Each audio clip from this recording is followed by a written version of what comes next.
We're laughing already. Oh, it's funny. Mixing it up today. Mixing it up. Yeah, we're mixing it up. That's the live audience. Rocking it out here at the Katunkwit Chronicles. Getting it on today. Episode 25. Special music for a special episode. Welcome to the episode 25 of a special episode. No, we're not going to do that. We're going to go back and record again. Stopping. Oh, we're not going with that? We could go with it. Why not? You just have to figure out how to get back to our sounds. Yeah, we need to get our sounds back in the machine, but I don't know how to do that. So I'm going to ask that Ashlyn reach over in a very compromising position and drop some real sounds in there for us. It was kind of funny and fun. But it was fun to play a little music that time. How about it? Okay, we're going to go back to our regular sounds here at Katunkwit Chronicles.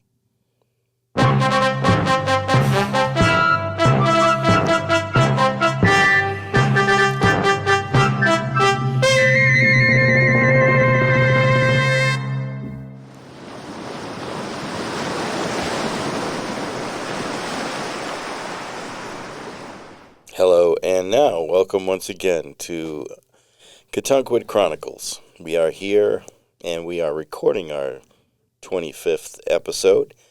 You might recognize that there isn't 25 episodes up, but we always keep a few in the bucket, just in case one of us gets sick or something like that, God forbid. Goes on vacation. Could happen, right? Mm-hmm. If we get lucky. So anyway, we're here today. We have lots to talk about, and we have a guest which didn't show up, so we don't have a guest. We had Astrid Svensson to talk about. Astrid Svensson's from town here, and she was to talk about something near and dear to all of us.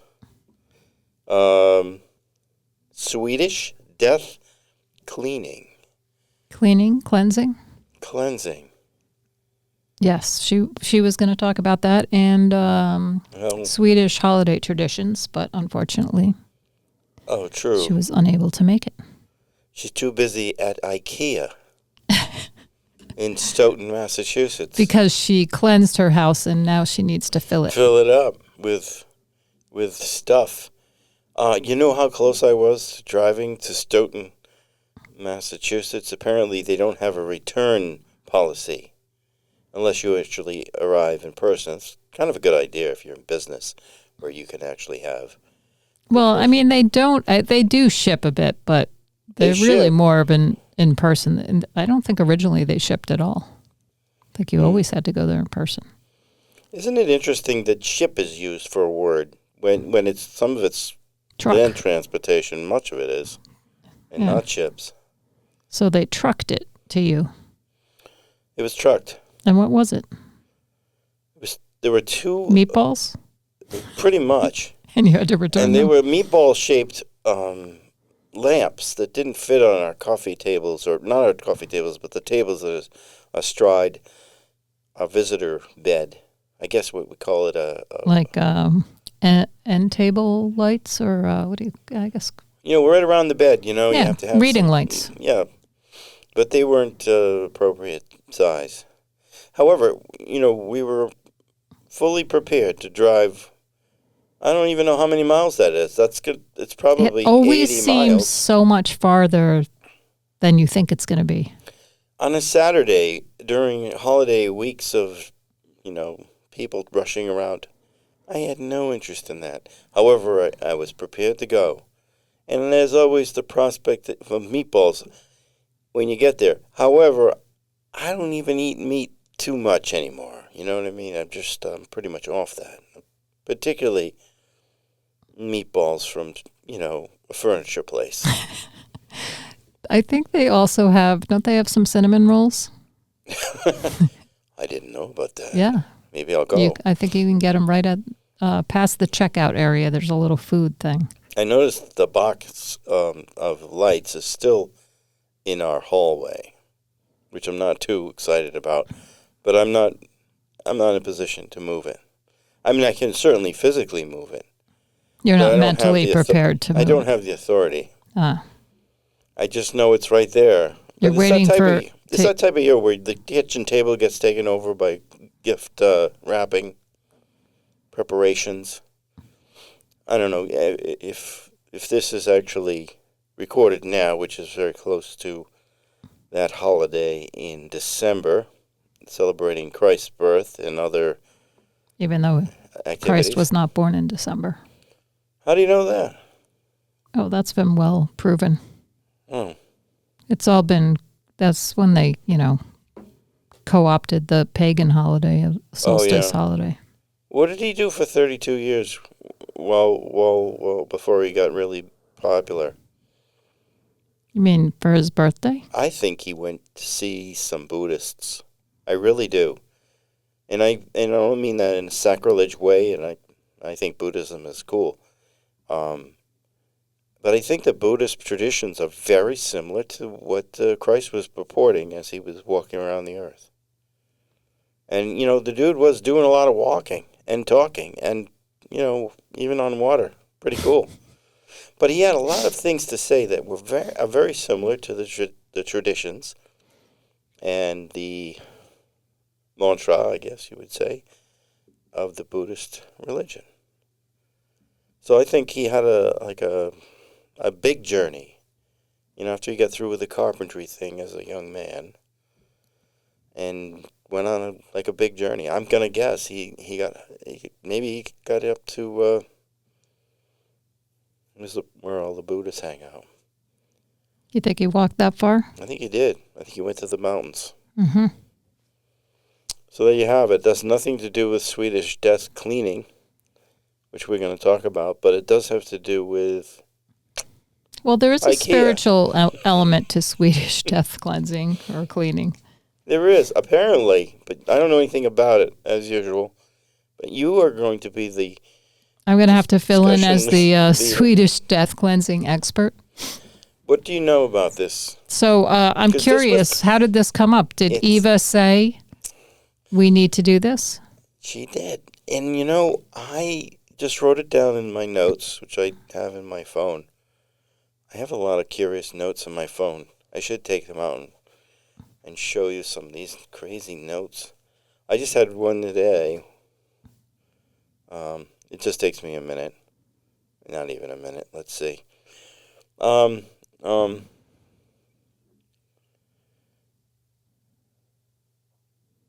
Maybe a minute. Oh, people that say, excuse me when they sneeze, even when they're alone. How would you know? That's kind of like a tree falls in the forest.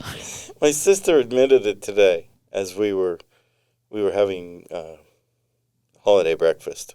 Mm-hmm. And we had a laugh over it because she talked about all the other things she does when she says, excuse me, with the farting and everything, whatever.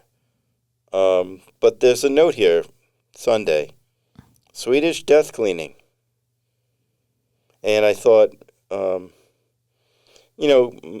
Eva kind of suggested a few things about it. That we needed to do it.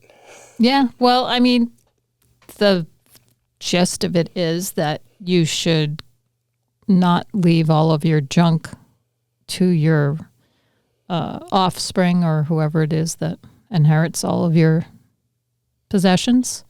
So you should get rid of it now. But there's more to it than that. So, I mean, that's certainly lovely. If anybody's had to clean out a parent or other relatives' home because they passed away and now all of this stuff has fallen to them, you can appreciate how your kids would not be so thrilled to be in that position. True. I think it could be very revealing, too. It can be, but also let's face it, it's a big pain in the neck, right? Yeah. Yeah, it is. I have a significant amount of my uncle's artwork. I was the executor of his will, and it was really an interesting project to distribute the artwork fairly, And some of it is sold, not much of it, but some of it is sold. However, I do still have, a lot of paintings in the attic. And I think, and then my daughters have been taking some, to their apartments, which is not very big. Mm-hmm. They don't have a lot of room. So, because they're in, in the New York area. But the idea that someday, so they're going to have to do something with them. Right. So my effort is to sell them now. Right. So they don't have to deal with it. And then the other part of it is that when you do that, I mean, that's like your house clutter, but it also kind of declutters your mind. You know how even if you are a collector and a pack rat, you know how kind of nice and peaceful it is when you cleaned up a room and it's, there isn't any clutter? There were perhaps 11 or 12 that went to a museum, which I was really pleased, that his work is in a museum somewhere. So that's cool. Oh, it was a buyer that was going to donate them to a museum. I'm excited about that. So his work is out there, and it's it's slowly making its way. He's a listed artist, so yeah. And I think time. There's a lot of just because you're getting rid of it doesn't necessarily mean it needs to be thrown out. You may have things that somebody else could use, and reusing is better than recycling. And so I agree. Whether you donate it to somebody or you just find somebody who really wants that thing, whether it maybe a collector would like some of that art. Why is it Swedish? Why is it? That's just, it's kind of like Marie Kondo was a big thing for cleaning clutter out of your houses. That was an Asian technique. This is a Swedish technique, and the Swedes. What's the technique though behind it? We haven't discovered that because Astrid didn't show up. Well, so there's probably different. There's a book. Let's ask Astrid. Astrid, what is it about this Swedish? What makes it Swedish? Complete silence. She just didn't. She didn't set it up. Anyway, so I think the technique that you might use is to go into every room and mark things as I must keep this, but you're supposed to be very intentional about it, right? Why do I want this, So you have to write a story about each one. I need this a quick story in your head, and then you can put like a red sticker on the things that need to go and a green sticker on the things you want to keep. The Marie Kondo technique was to take everything out of your closet and your drawers and just dump it all on the bed, and then piece by piece look at it and say, what was the phrase you were supposed to say? I don't know. Can I live with this? No, more than that. Like, does this make me feel good? I don't remember the exact phrase. And then you would decide whether you wanted to keep it or not. And if you wanted to keep it, then you put it back in the drawer, and she had a particular way of rolling things up so they took up less space. And then anything that, does this bring me pleasure? Maybe that was what it was. Then anything that didn't meet that criteria was donated. Mm-hmm. So they're quite similar. Marie Kondo was her name? Mm-hmm. Interesting name, given that, condos can be small. So you have to get I think it was downsized. Spelled differently. On that, though, there was a move afoot to try to bring yourself back to 100 things, just own 100 things. And my sister-in-law tried it, mm-hmm. and she didn't make it, because she had some things that she just needed. The thing that, makes the foam when you... The frother? The frother. Couldn't get rid of it. Couldn't get rid of it. Well, yeah. If you're using the frother every day, then... My wife, Eva, she says that it changed her life, and then she's changed the life of many, many other people with the frother. Then, okay, that's something you keep. Yeah. But, when you open up the cabinet or your closet and you realize I haven't touched that thing in 13 years, why am I holding on to it? How many coffee cups do you have? Too many, and they don't match or anything. They're all over the place. I would never want to have coffee cups that matched. Well, I mean, they're all different sizes and, I actually like a restaurant where none of the cutlery or any of the... anything matches. Well, they probably went to, a thrift shop to pick up all of those items. Yeah, that's really the way I go. If I would have a restaurant, I find it more interesting. However, I'm sure there's reasons to have it all symmetrical. Whatever. Life shouldn't be that way. However, this Swedish death cleaning thing, I can't really attribute it to the Swedes. I don't have any Swedish in me, by the way. I am, I found out through the genealogy thing, and we think we've discussed this before, that I have a little bit of Greek, which was cool. Much more French. I never knew we had any French in us. We have lots of French, but nothing in this Scandinavian area. I mean, people borrow from other cultures all the time. So don't let that hold you up from doing your death cleanse. Oh, okay. It sounds like a lot of work. You know what we do? Periodically, we'll look at one room, whether it's the basement or the office or something, and we have a day. Maybe it's raining, so we can't go mountain biking or something else, and then we just attack it. Yes. And we tend to save large cardboard boxes just for that purpose, so that we can pack everything up and call Big Sisters, or I think the other group is some veterans group, and both of them will come and pick up the boxes at your house. Mm. Are they Swedish veterans? No, they're American veterans. We only take the Swedish death stuff. That's too bad to say that about veterans. Anyway, let's move on, I think. Are we good with that topic? I encourage you to do it. I'm going to do it. One thing you said made so much sense to me. Take one room or even one closet and do that. And then, it's not such a daunting task. Oh, take an easy room. That's in the Marie Kondo thing. Like, they do tell you to start with an easy space. And today was, again, like close to 50 degrees. I'm not going to stop golfing because I'm going to suddenly become Swedish and knock out. You may get a day when it's super cold or it's raining all day. And what are you going to do? Sit around and watch TV? You could spend half the day. I never do that. But,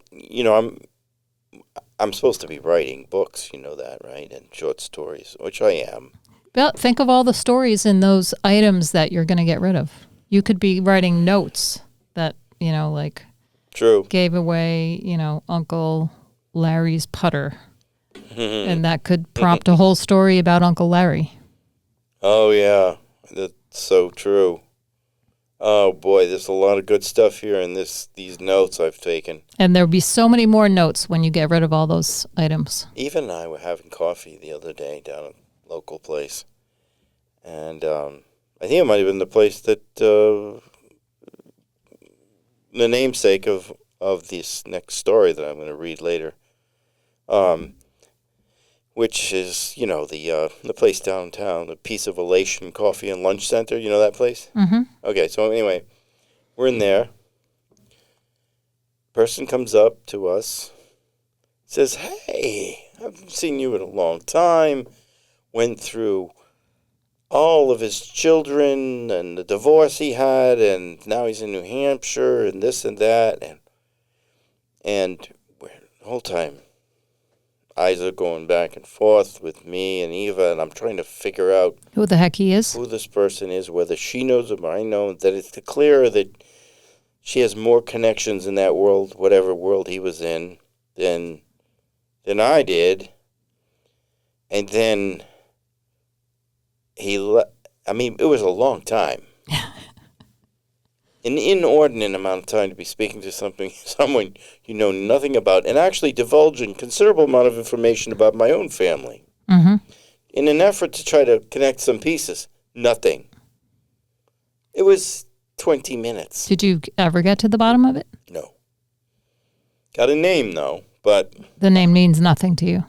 Nothing. Both front and back name. Nothing.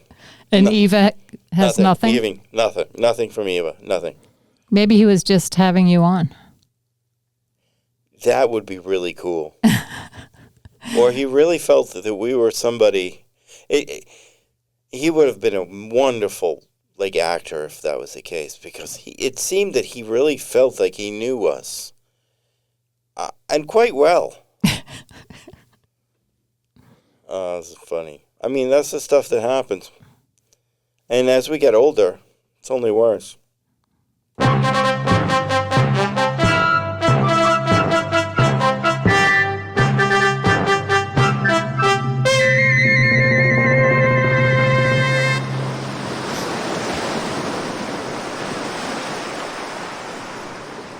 You know, I am getting much better at that when I'm making that nice transition into the wave. As long as we have the right sounds queued up. The first sounds were kind of fun, though. I didn't mind that, kind of jumping into a song. Wake everybody up.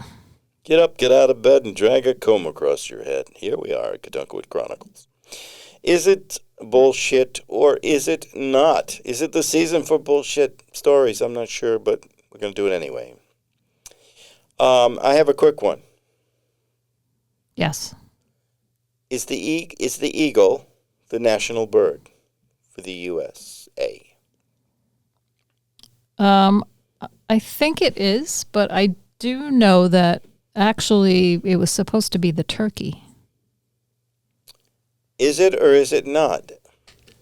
I'm going to say you're trying to trick me, but I'm going to go with yes anyway. It is not the national bird. What is the national bird? We don't have a declared national bird. It was never... It wasn't officially made the national bird? However, we're about a month away or two from declaring this national bird thing. It's been pushed forward to the point where it's going to get to the Congress. And they're going to make this happen. I mean, we have a national everything.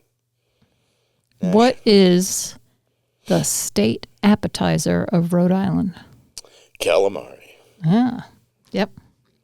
I wouldn't know that one.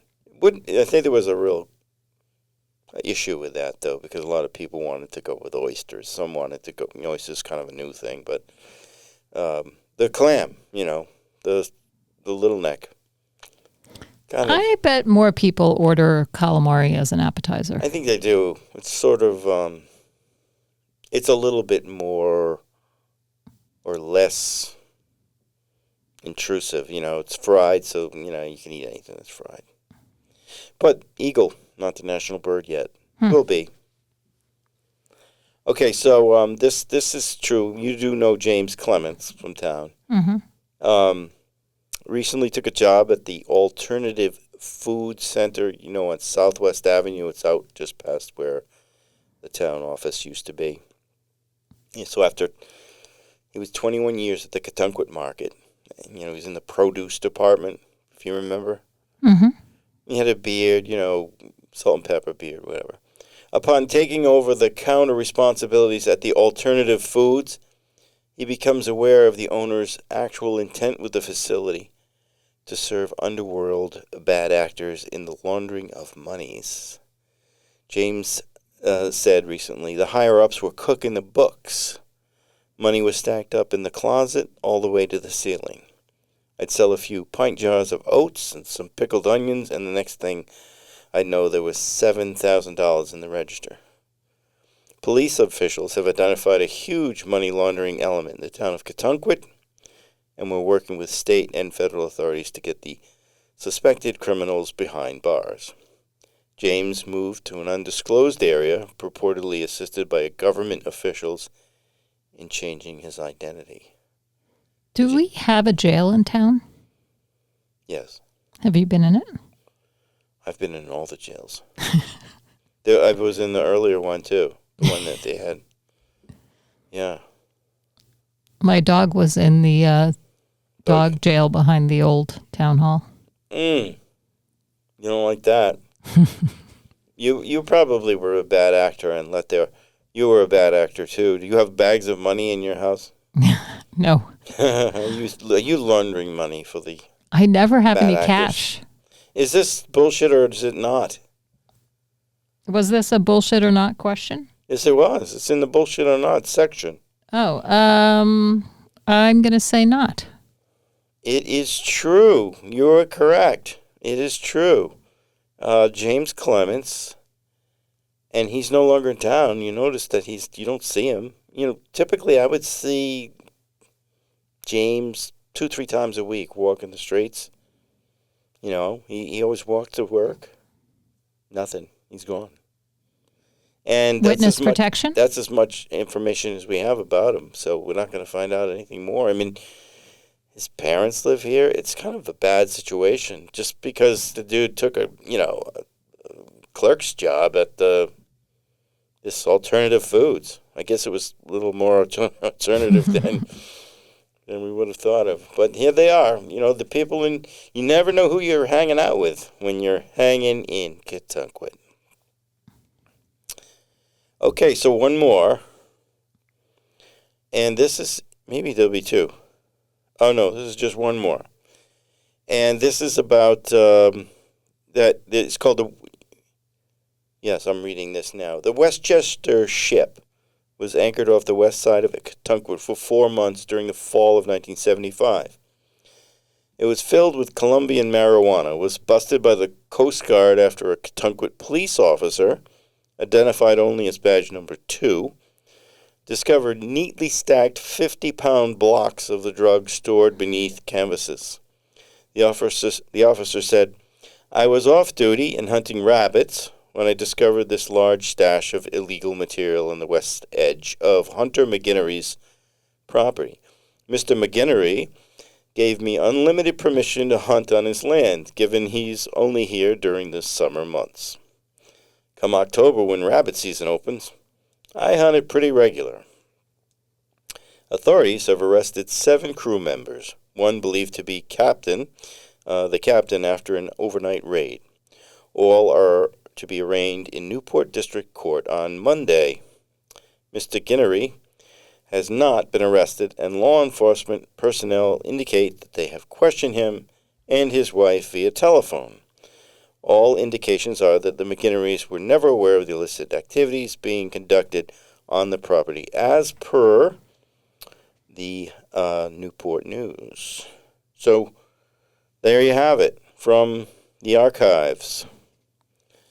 Is it bullshit, or is it not? 1975 is way before my time in Ketunkwit. You're not that young. Or Rhode Island. Not way before my time of being alive, but... Were you 10 then? No. No, you were 5. Are we I'm age doing checking? some math. Anyway, so... I don't know. The only story I know about large quantities of cannabis was stuff floating in the sea. So I'm going to say... Did you find it? No, it was found by... I can't remember his name. The father of somebody that Stuart went to high school with. Oh, okay. Anyway, bullshit. It is not bullshit. Really? Yes, Ketunkwit. Big time. No wonder Drug Ketunkwit dump. had that reputation for a long time. Yeah, it did. Drug dump. There you have it. And now it's off the books. It's on the air, traveling around the world. Now the real estate's more so you start to learn a than little, the even through drugs. Even through the bullshit. Sorry, I didn't interrupt. What were you going to say? I just said now the real estate's more valuable than the drugs. Yeah, that's true. So you wouldn't want to jeopardize your real estate with drug activities. But the thing about these little bullshit stories that happen here, we really come to learn a little bit more about our town. Mm-hmm. And the people that are living here. I mean, it's cool. I don't usually do too much research, as you know. But I've enjoyed researching these a little bit. All right, so today's commercial. Let's do a little more wave and stuff.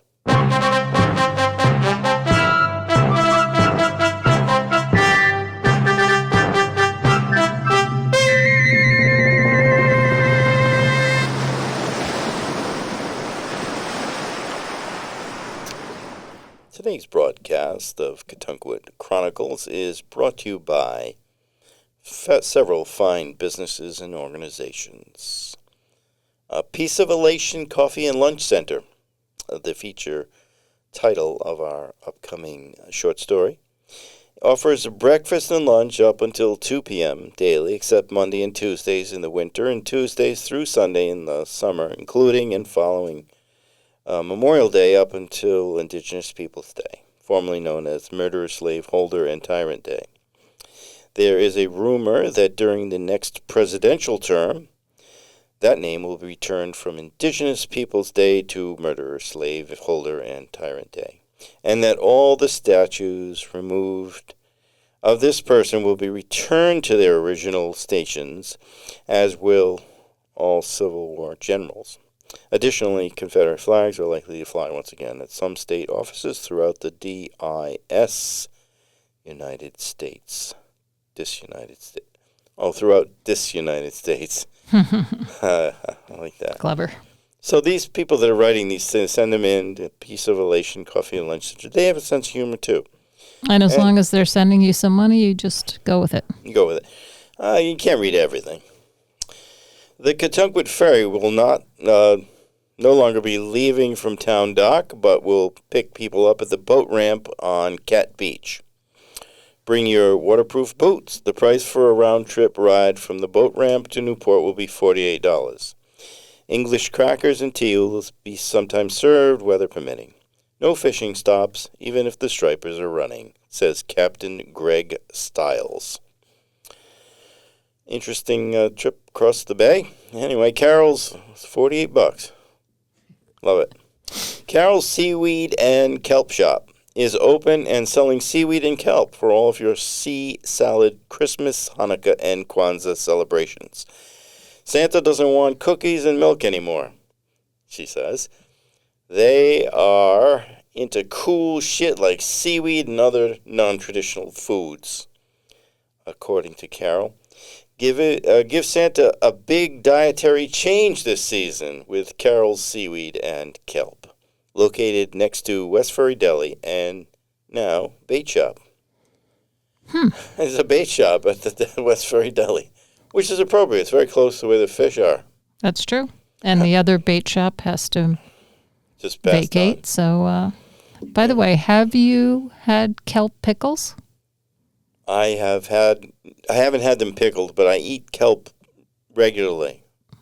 Yes, it's sliced into little circles. I don't identify a certain kelp that's better for me than other kelps or anything like that, or I don't put them into circles. I just pull it from the rocks and eat it. So it's not like the circle part is the long piece that's attached to the bottom. I haven't had that. I'll have to put that in your stocking. The stocking's been hung by the chimney with care in hopes that Ashlyn soon would be there. And I in my kerchief and Mom in her cap had just settled our brains for a long winter's nap. It could be very spooky at my house. Carol Seaweed and Kelp Shop. I like the idea. I think she's going to do well. After all, we can't keep eating cows. Wicked Big Conglomerate Boat Marina. This is the Wicked Big Conglomerate Boat Marina, WBCBM. And it finishes with BM, love it. Is offering free how to properly and safely sand the bottom of your boat lessons each Saturday in the boat storage unit on the north end of the island of Catunkwood. Learn about the detrimental effects leaded paints have on island bees and find ways to mitigate these effects on humans as well. Leading the program will be WBCBM's own and Catunkwood native islander, born in this home, Miles Standish, known in grade school as Miles Tiles Standoffish. Miles will be accompanying his oratory program with illustrations, concrete examples of the effects of lead bottoms, with piano music played by his eldest son, Miles Standish V. These are some real, very Classic names. Mayflower-like names. Yep. I don't know what the connection might be there. But Standish, and this is really his name. His nickname was in high school was Miles Tiles Standoffish. Really far out. But this whole offering free how to sand the bottom of your boat, is there a way to do that? A way to sand the bottom of your boat? Do we have to go for a weekend learn retreat to learn how to do that? I think they're going to show it to you and show you that it's really, really complicated, so you should just hire them to do it instead. I get it. That's true. Public notice. Trash service will be 2 days later than usual given the midweek holidays. Hey, we do public notices here. Sometimes we're a little late. Public notice number 2. Kevin at the transfer station says residents have been salvaging metal at night when the dump is closed. He wants it to stop. Someone dismantled an entire washing machine, pulled parts from it, and left it next to the bin. He says, I applaud the person for fixing their machine with used parts and not throwing it in the trash, but please have the courtesy to place the parts back into the bin. And you probably should do it during the daytime. Just tell him. He's a reasonable person. Probably let you do it. Now, the truth is, that was me. You went at night? I had I had a laundry problem. And you knew there was a... I just took a risk. I went up there, I found it, a couple flashlights, a couple of screws. The screw gun, pulled it apart. I got these little plastic pieces that I needed. The thing was screeching as it was going around. And we had company. My daughters were home for the weekend. And what are you going to do? You have to fix the laundry because they come home with lots of laundry.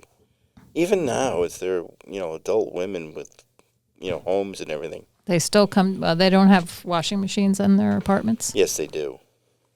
That's even worse. Maybe they just wear dirty clothes home. I'm not sure what happens there. But they like washing the clothes in the cellar. Like one of the best things, and this is a shout out to Eva. Eva, when the kids were about 10, I may have told you this, she bought them laundry baskets and took them downstairs and showed them how to do their laundry. And we never need to do any laundry again. They did it themselves. Mm-hmm. It's not hard. No, it's not hard. And it was a real good life lesson for me. I didn't have to do all that laundry.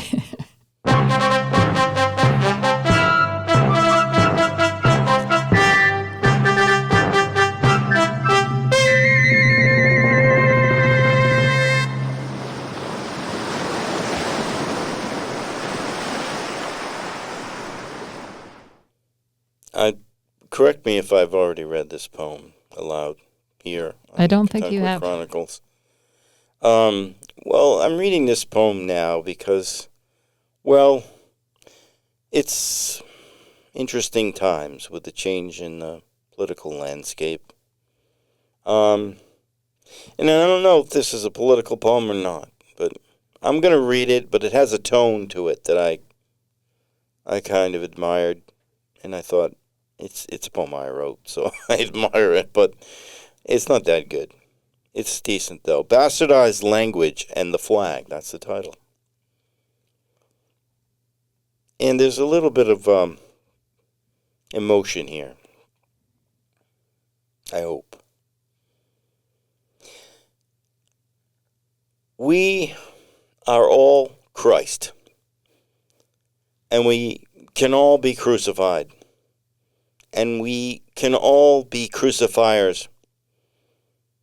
While Gadget Green skews the scene and polarizes the efficiency and high-paying jobs, green with the president's blessing, could get you killed in Texas, which begs the question, is anyone actually living in Florida? A microaggression for which I'm sorry. I'm running through the 6, thinking about my woes. That's Drake. Coffee camaraderie teases naked blues, awakens alert sons to social terrorists like Abbott, High Authority, another comic tragicon, showrunner. Rumor is we all need DuckDuckGo. And dogs should never be referred to as mutts. It's a macroaggression derived from runts. And the bumper sticker reads, I love gluten. And the bumper sticker reads, cow shit killed the planet. Irony wrung humor's neck. And the bumper sticker reads, crickets, they're the next white meat. Can we resurrect Betsy Ross? She got it all sewed up. We need a new flag for this scene, one that represents Gadget Green. Grand old party flag, ripe with resentment, sadly tattered testament. And I can't honor my graveyard dead, while two flags whip blue, white, and red, and blur past, attached to a pickup truck bed. Yeah. I often think when I see the flag displayed that I'm thinking of a political statement and not our flag anymore. It's troubling. Now, what do we do though? Like, how do we? We have to take it back. We have to fly it ourselves. But there's confusion. Should there be like a little You could fly that flag statement? and another flag that makes it clear what your political affiliation is. You know, my poster, political poster. What is it called when you put them out when you're running for office? What are those called?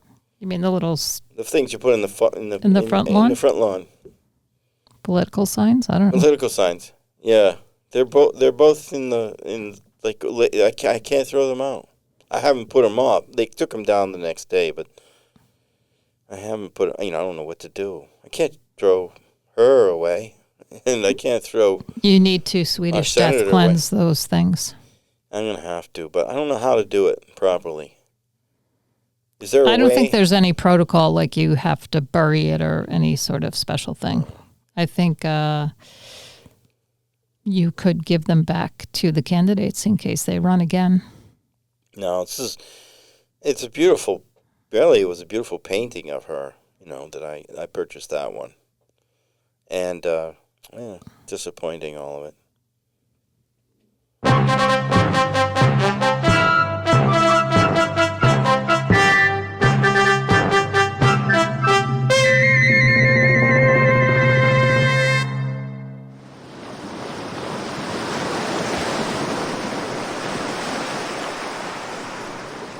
Last time we finished our story about the bear and the nightingales and all the animals at war, and I was prompted to write a short story, and just in the least political way I could, just about folks I ran into in town, and you know that I like to hang out at the coffee shop and kind of listen in.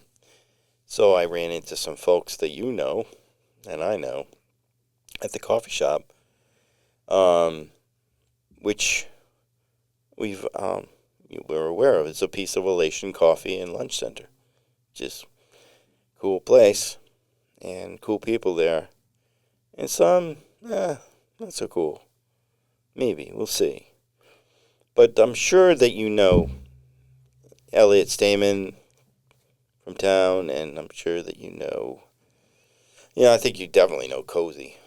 But anyway, these are folks that we know, and they agreed it's okay for me to express this. Okay, so Piece of Elation Coffee and Lunch Center. The Gnome Theater had been closed for 2 decades, and ownership had since closing been trying to re-identify the building, incorporating a yoga studio, breakfast nook, home design service center, and even a Chinese restaurant. Is it okay to say Chinese restaurant? I think so. I think it's an Asian restaurant. As long as they're serving Chinese food, then they're a Chinese restaurant. And it's fiction, so we can say what we want. But the place always remains in the public's eye as the Gnome. The latest enterprise, Pigs in a Blanket, a restaurant, more like a fast food center with slow service, opened in the storefront closest to Katunkwit, Maine. The sign has an obnoxious neon blinking pig covered in a green and yellow blanket. If the sign didn't blink day and night, 24/7, it'd be amusing, but the townspeople drinking coffee at the streetside cafe next door object vehemently to the sign and are even talking of a boycott. The composition of processed meat and white breading in the form of dough surrounding the item, while I'm sure palatable, cannot be a healthy alternative, Elliot Stamen announces in an undistinguishable accent, perhaps somewhat elitist, with almost a feminine characteristic that remains behind the tone, while his diction and cadence often can be associated with the elevated speech of high society. Elliot is the self-appointed unofficial and official events introducer, always inserting himself into this role at dinner parties, fundraisers, and even town events such as the town's annual financial town meeting. He shows up and slips behind the microphone. He even weaseled his way into Jake Mimio's book launch at the Cat Center when his book came out last year. I stop in once a week and get a dozen.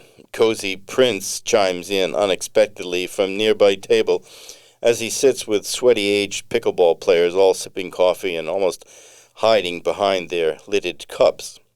Cozy smiles broadly, and the other members sitting at his table look away ashamed. It's not clear whether they are concerned with Cozy's interruption of Elliot Stamen, or if they, too, stop in once a week and get a dozen. Are you speaking to me, Mr. Price? Elliot interjects.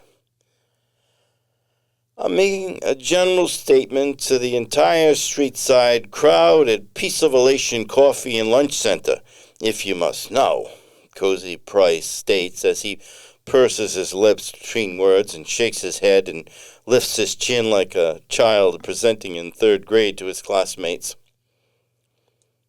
As to the content of your statement, I can only say, and I'll use the vernacular, good luck with that. Elliot reaches above himself with both arms, making a circle with his arms, and then draws the circle with his index fingers, ending with his 2 fingers touching. Full circle. Pigs in a Katunkwit blanket, he announces, as he completes his illustration with his arms and fingers and hands. All my life's a circle, Cozy sings back at Elliot. Sunrise and sundown, Millard Brewster sings from behind his newspaper in the corner in a very baritone voice that resonates. The moon flows over the ocean and the daybreak comes around, Cozy finishes.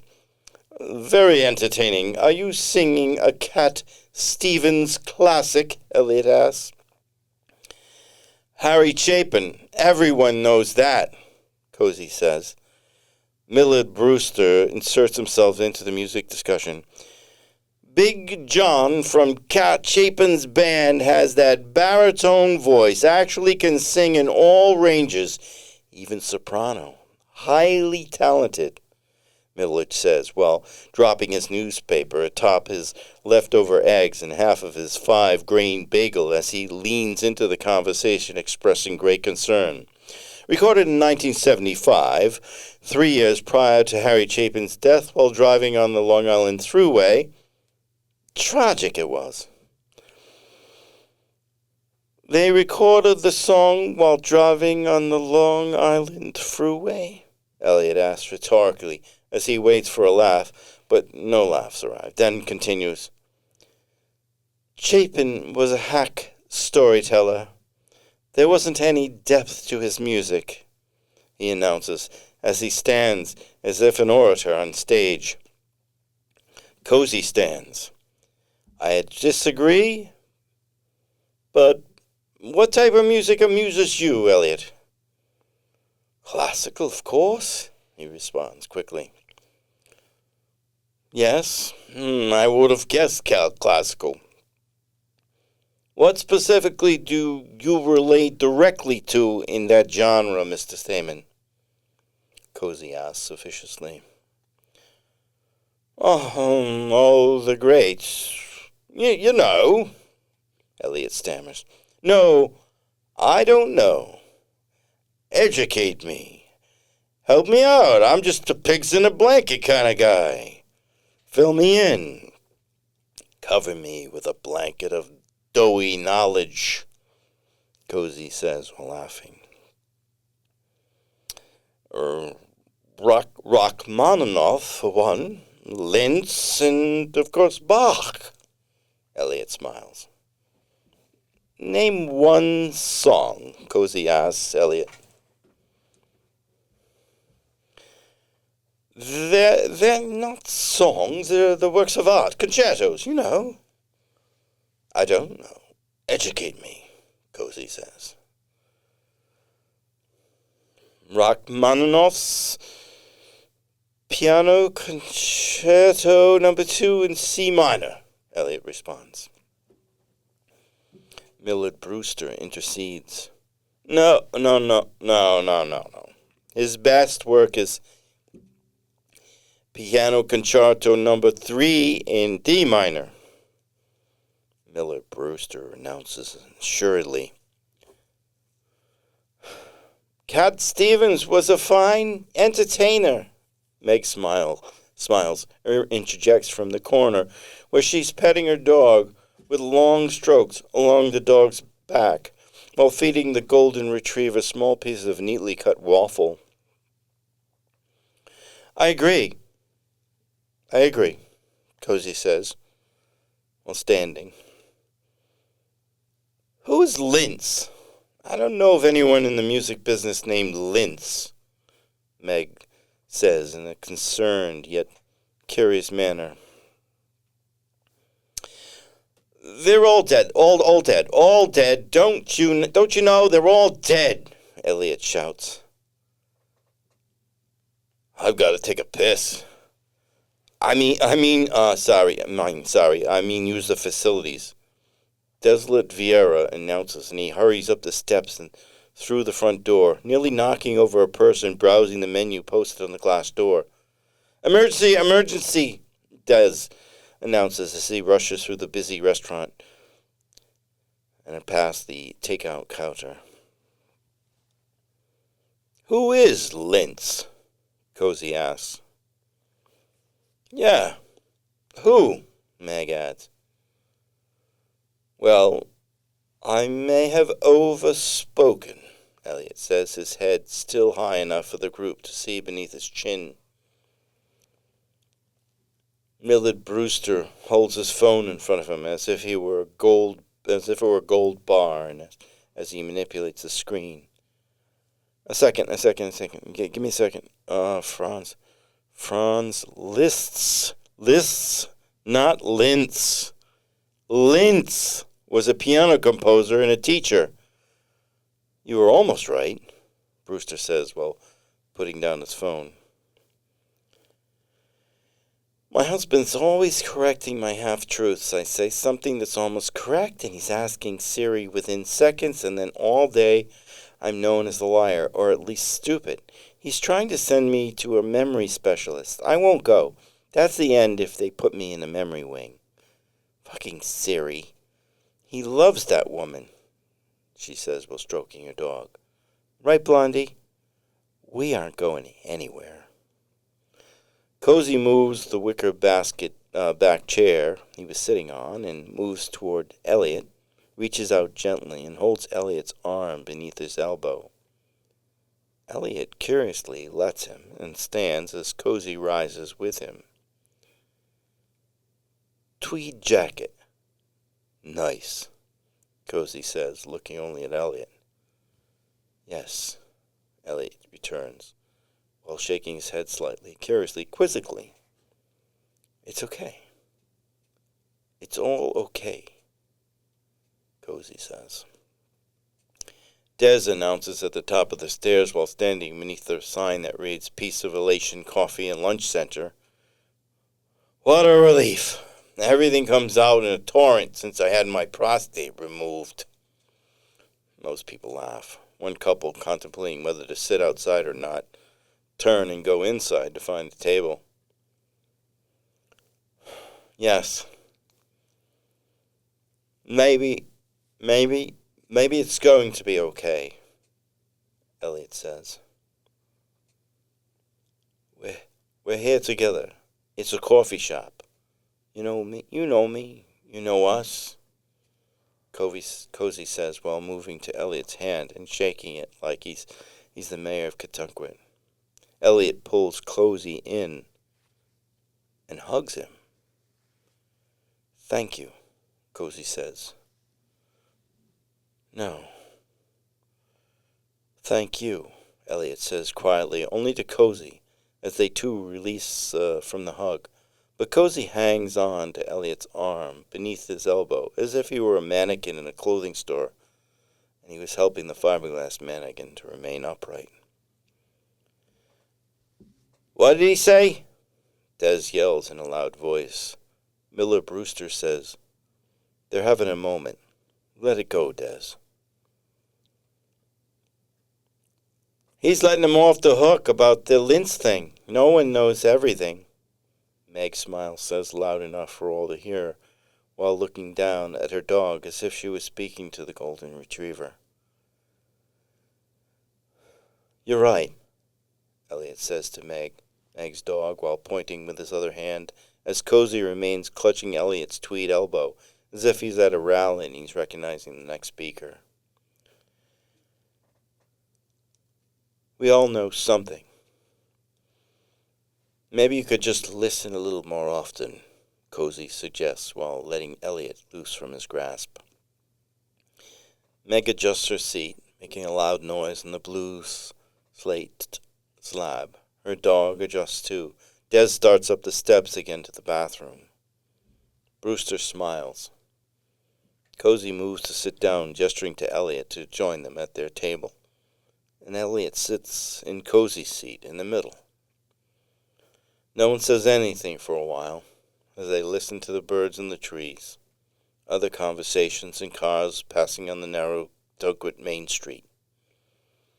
A car shears off the driver's side mirror, making a huge scraping sound, slows slightly, and continues down Main Street at an increasingly guilty speed. Des says, Another $500 mirror. The group all nods. Anyone catch the plate? Des asks while laughing. Not much chance of that. Maybe the dog, Cozy says while pointing at Blondie.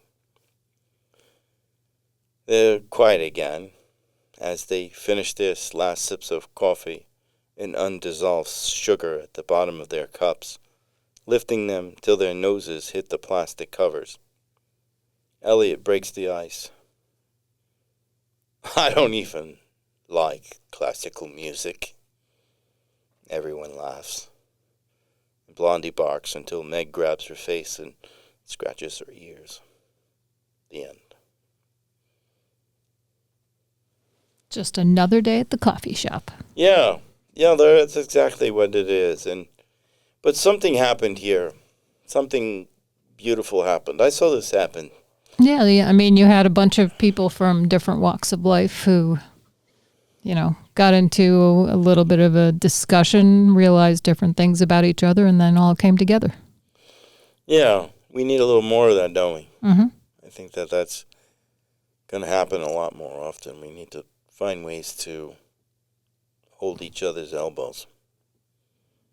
even if they're wearing tweed in the middle of the day. Although, unfortunately, Katunkwit gets more and more, everybody gets more and more alike. There's less diversity in town, economic and otherwise, than there used to be. Are we getting old because we say, as there used to be every week? So we have to avoid that. But it's part of the idea of recognizing other people's differences and reaching out to them in ways that bring them closer to one another. So they're not pretending. Mm-hmm.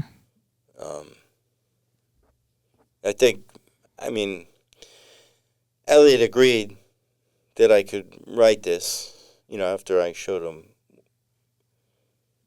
he read it. And, his persona here is that question, right? But I think it's important that we all make the micro changes that we need, to understand one another better. Now, I don't know if I'm going to be able to do that in other places where I'm so... Like, if somebody's talking about, breaking up families and sending people away, I don't know how to get my head around that. So there probably are some topics you may want to avoid. I don't know. Do I need to avoid them, or I don't know what to do? Well, once you get to know the people, then you can have discussions. You got to break the ice before you can jump in. It saddens me. But this little interaction at the coffee shop amused me enough to write about.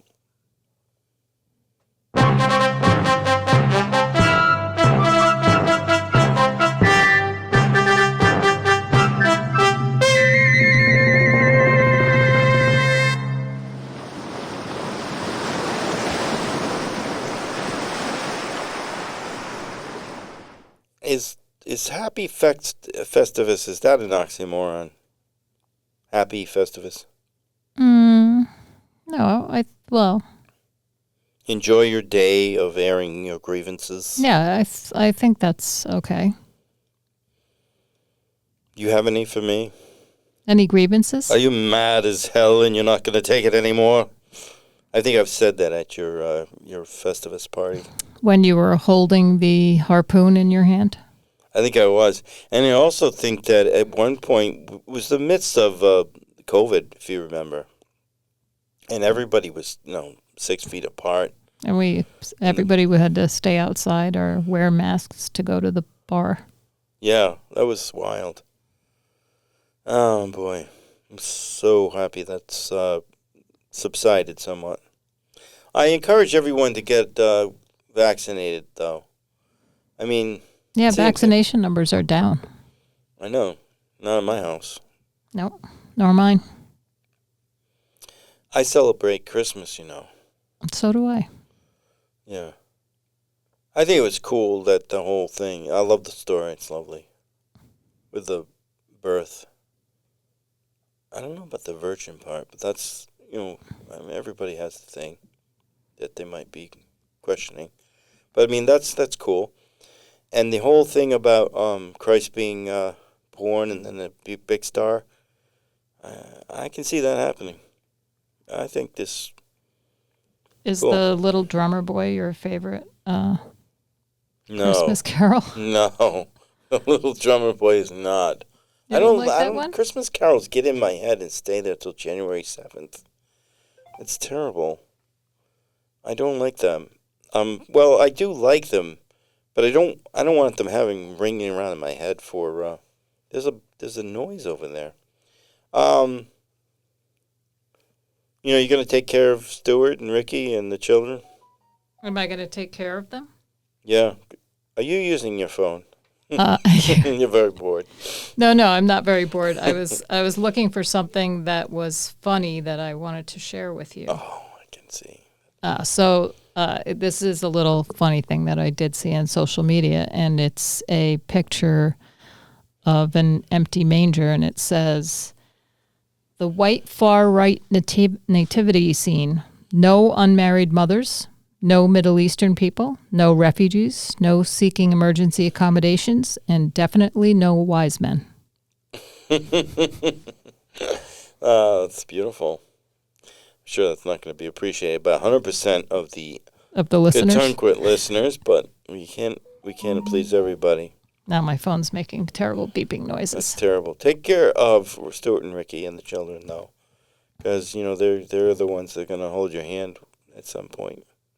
Or they're going to inherit all of my junk if I don't Swedish death cleanse. We're back to that. Yep. So you're staying in town for the holidays? Yeah. Oh, yeah. Our daughter's coming in on Christmas Eve at 8:30 because the train is, full. So she booked a little later, and she got a reasonable rate, so that was good. But about 8:30 is fine. I'm gonna probably go down and watch the I don't know what that's called, the manger thing. Go down and see Christ born, and then we'll do the. What I'm gonna do. It's nice down there. It's usually cold, and then you look out. It will be very cold. I think. Do we know already? I mean, we already still know a week that away. There's going to be some snowflakes on Christmas Eve. That's always fun. Yeah, so it'll be nice to be down there. You do go to that? Do you do that? We're not going to be here. Oh, okay. We're heading north. Okay. You know what that meant in my family. Heading north? Racetrack. So I made a lot of homemade gifts. You did, right? I have made some homemade gifts.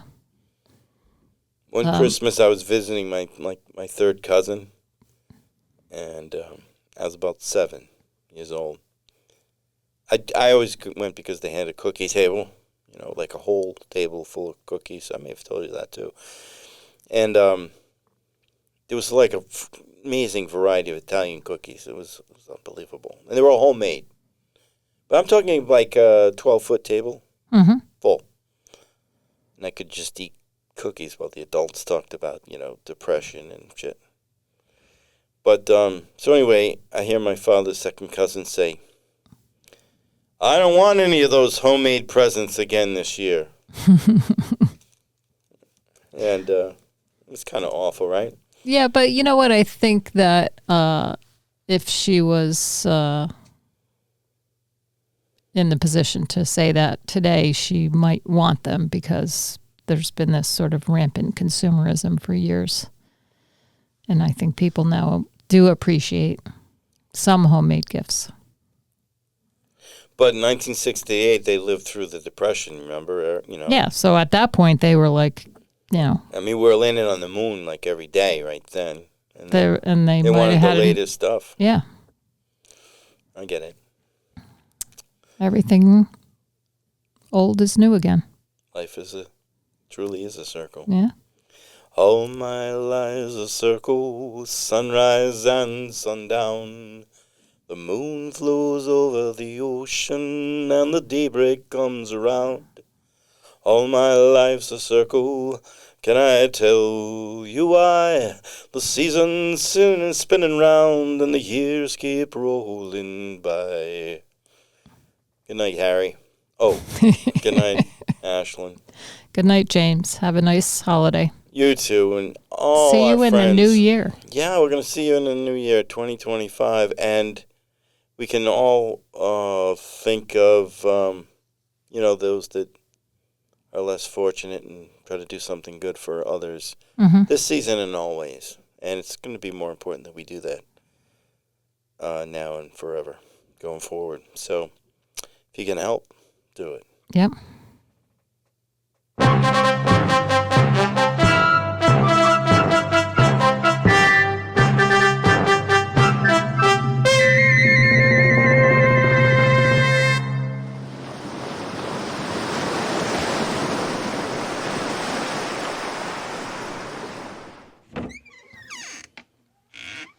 Oh, don't forget the gifts that I brought for you. Oh, thank you, James. Okay, it's the same as last year.